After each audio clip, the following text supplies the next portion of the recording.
জমিনে এখন রহমত নাই, গজবে চতুর্দিকে বালা মুসিবতে জর্জরিত। কারণ কি? একটা বড় কারণ হলো আমাদের ভিতরে ইনসাফ নাই।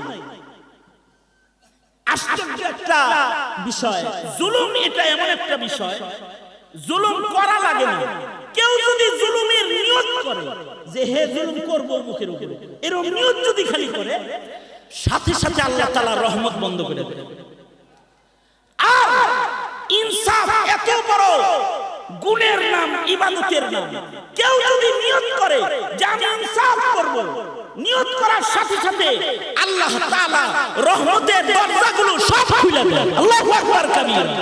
এটা ব্যক্তি জীবনের জুলুম হোক, পারিবারিক জীবনের জুলুম হোক।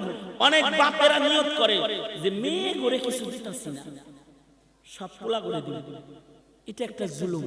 নিয়ত করার সাথে সাথে রহমত বন্ধ হয়ে যায়। আর যদি কোনো পিতা নিয়ত করে যে আমি আমার সন্তানদের সাথে ইনসাফের আচরণ করব, কোন সন্তানের উপরে জুলুম করব না, কোন মেয়ের উপরে জুলুম করব না, কোন ছেলের উপরেও জুলুম করব না, নিয়ত করার সাথে সাথে রহমতের বাহারের দরওয়াজা আল্লাহ তাআলা খুলে দেন। সুবহানাল্লাহ। এর একটি দৃষ্টান্ত শুআবুল ঈমানে ইমাম বাইহাকী রাহমাতুল্লাহি আলাইহি আব্দুল্লাহ ইবনে আব্বাসের riwayate এনেছেন চমৎকার একটা কথা। এই কথাটা বইলা আমি আমার আলোচনা গুটায় আনব। আব্দুল্লাহ ইবনে আব্বাস থেকে বর্ণিত শুআবুল ঈমানে ইমাম বাইহাকী ঘটনাটা বর্ণনা করেছেন। আব্দুল্লাহ ইবনে আব্বাস riwayat করেন। আব্দুল্লাহ ইবনে আব্বাসের riwayat মানে কি? আব্দুল্লাহ ইবনে আব্বাস কি একটু চিনাই আপনাদেরকে? আব্দুল্লাহ, আমরা তো নায়ক চিনি, নায়িকা চিনি, গায়ক চিনি, গায়িকা চিনি, বক্তা চিনি, অভিনেতা চিনি, কৌতুককার চিনি, কিন্তু সাহাবী চিনি না। তো এই কারণে সাহাবীদের সমালোচনা করতেও আমাদের মুখে বাধে না। এখন সাহাবী সমালোচনা হয়, কিছু মানুষ আছে এরা প্রকাশ্যে সাহাবীর সমালোচনা করে, অত সাহাবী কি জিনিস সেটা বুঝেই না, এই কারণে সাহাবীর সমালোচনা করে। আব্দুল্লাহ ইবনে আব্বাস সাহাবীদের ভিতরে এমন একজন সাহাবী, কথা খেয়াল করে যদি শুনেন তাহলে সুবহানাল্লাহ বলতে সহজ হবে। আমার শিখায় দেন লাগবে না সুবহানাল্লাহ।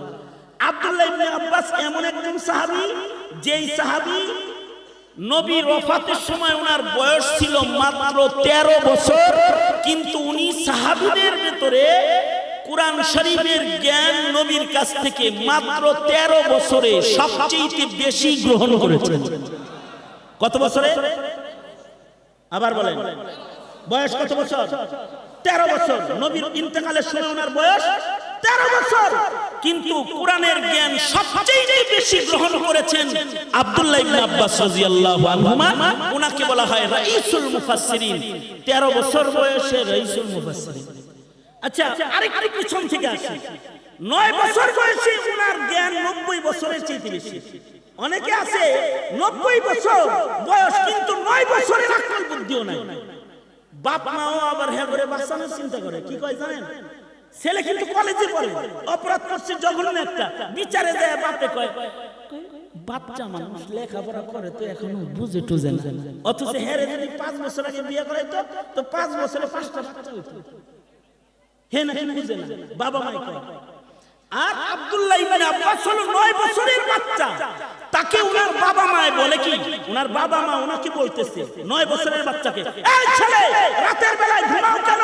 নবীর ঘর পাহারা দিতে পারো না? নবীর রাতে কি আমল করে দেখতে পারো না? সেই রকম আমল তুমি করতে পারো না? আল্লাহু আকবার কাবীরা। 9 বছরের বাচ্চা। আশ্চর্য, মায়ের কথা শুনি না আব্দুল্লাহ ইবনে আব্বাস 9 বছর বয়সে নবীর ঘর পাহারা রাতে। আল্লাহর রাসূল যখন ইস্তিনজায় যায়, হযরত আব্দুল্লাহ ইবনে আব্বাস নবীর জন্য ওযুর পানি রেডি কইরা পাশে কোণায় দাঁড়ায় থাকে। আল্লাহর রাসূল একদিন বলে, এত সুন্দর ওযুর পানি শেষ রাতে আমার জন্য কে রাখলো রে? আব্দুল্লাহ ইবনে আব্বাস বলে, আমি রেখেছি। নবী খুশি হয়ে গেছে। নবীজি তাকে বুকে লইয়া দোয়া করেছে, আল্লাহুম্মা ফাক্কিহু ফিদ্দীন ওয়া আল্লিমহুল কিতাব ওয়াল হিকমা। এক দোয়ার বরকতে নবীর বুকের ইলম কপি হয়ে ওনার বুকে ঢুকে গেছে। আল্লাহর রাসূল ওযু শেষ করে আল্লাহর রাসূল নামাজে দাঁড়াইছে। দেখেন আকল কাকে বলে। আল্লাহর রাসূল ওযু শেষ করে তাহাজ্জুদের নামাজে দাঁড়াইছে।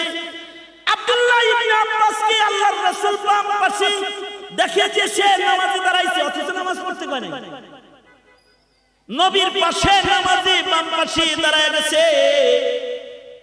আব্দুল্লাহ ইবনে আব্বাস বলেন, আমি তো জানি না যে ইমামের ডান পাশে খারাপ লাগে, কিন্তু আমি যখন বাম পাশে দাঁড়িয়েছি আল্লাহর রাসূল আমার ঘাটটা ধইরা আমাকে বাম পাশ থেকে ডান পাশে নামাজের ভিতরে এনে দাঁড় করাইছে, আর নবীর বরাবর আমাকে দাঁড় করাইছে। আব্দুল্লাহ ইবনে আব্বাস বলে, আমাকে নবী বরাবর দাঁড় করাইছে, কিন্তু আমি এক কদম পিছায় গেছি।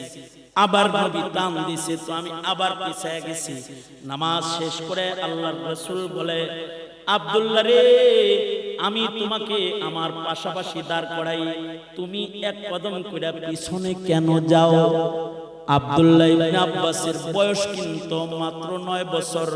তিনি বলে, আপনি হলেন সাইয়্যিদুল মুরসালিন রাহমাতুল লিল আলামিন।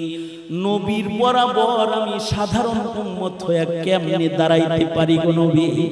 এই ভয় বারবার আমাকে পেছনে নিয়ে আসে। আল্লাহু আকবার কাবীর।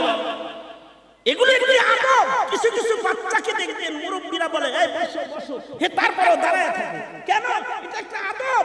তার দিল থেকে আদব বের হয় যে আমি মুরব্বির সামনে দাঁড়াই বসতে পারি না, বসতে পারি না। এই আদবগুলো হৃদয়ের ভেতর থেকে আসতে হয়। আব্দুল্লাহ ইবনে আব্বাস এইরকম। এটা তো তার আদব বললাম আর ইলম বললাম। এবার তার মারিফাতটা একটু শুনুন। মারিফাত বলতে আপনারা কি বুঝেন? মারিফাত হলো ওই দূরদৃষ্টির নাম যা দিয়ে মানুষ এমন জায়গায় চলে যায় ব্যক্তি তার যোগ্যতা দিয়ে সেখানে যেতে পারে না। ওটা মারিফাত। এটা আজব জিনিস।